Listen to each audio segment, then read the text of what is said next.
Bueno, director, hoy me gustaría pedirte una explicación desde cero de lo que es la caja fiscal, quizás en un país como el nuestro, en el que 7 de cada 10 trabajadores no se jubilan, no tengamos todos idea realmente de qué es la caja fiscal. Así que me gustaría empezar desde ahí para poder entender después, en segunda instancia, este proyecto que busca la equiparación de los haberes.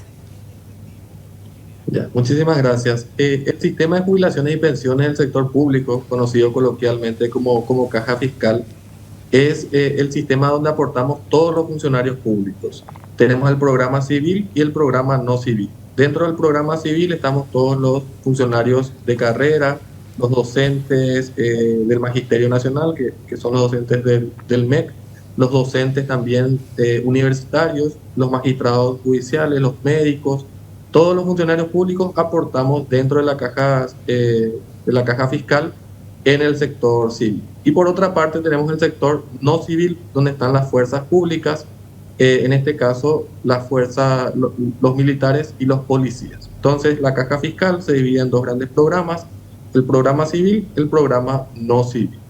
Estamos hablando de la segunda caja en importancia dentro del país, luego del IPS, y donde todos los funcionarios públicos aportamos el 16% de nuestro ingreso mensual.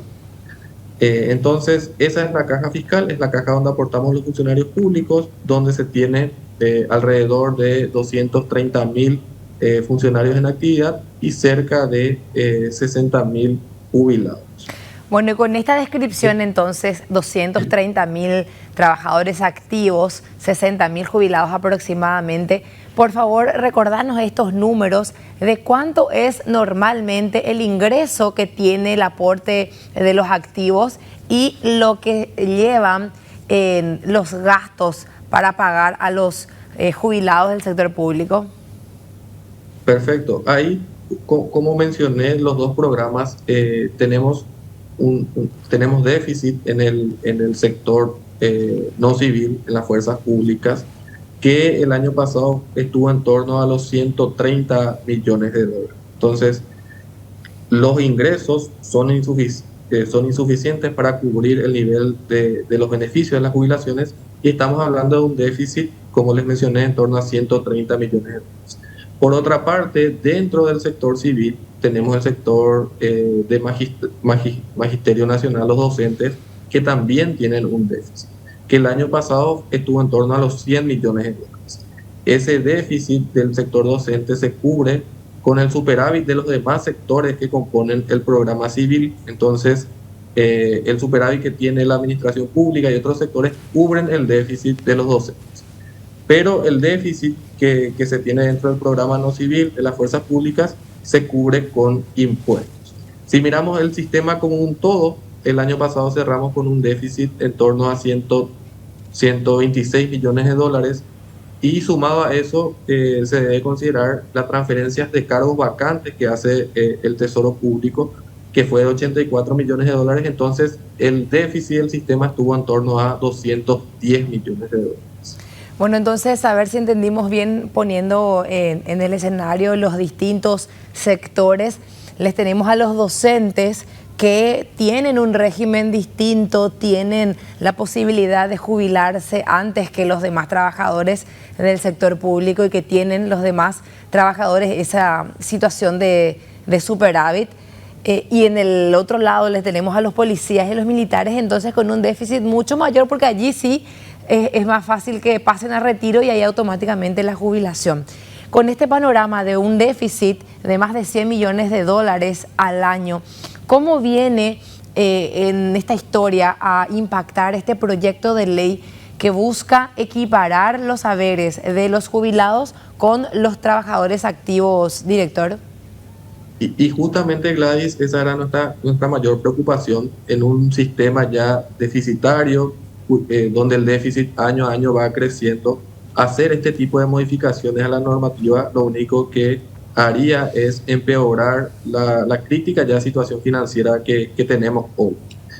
Tendría un costo adicional directo de aproximadamente 277 millones de dólares por año para actualizar esos haberes, Y además la ley contempla otras erogaciones como un aporte estatal del 9,5%, la cobertura de ese déficit que tienen hoy los docentes. Entonces, el costo incluso estaría cercano a los 500 millones de dólares por año. Eso ya en una situación, como te mencioné, crítica que hoy tenemos dentro de la caja.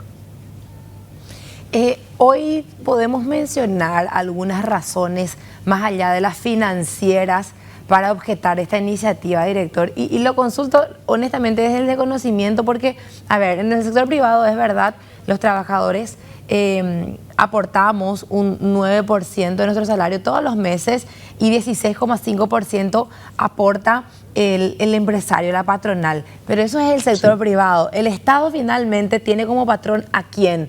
A los ciudadanos en general, a los paraguayos y paraguayas en general, a los aportantes, es decir, como que son realidades absolutamente distintas. Por eso es que en el sector público, entiendo, aportan el 16% los trabajadores y trabajadoras. Entonces, además de esa falta de dinero, porque ¿de dónde vamos a sacar para poder financiar 270 millones de dólares más al año?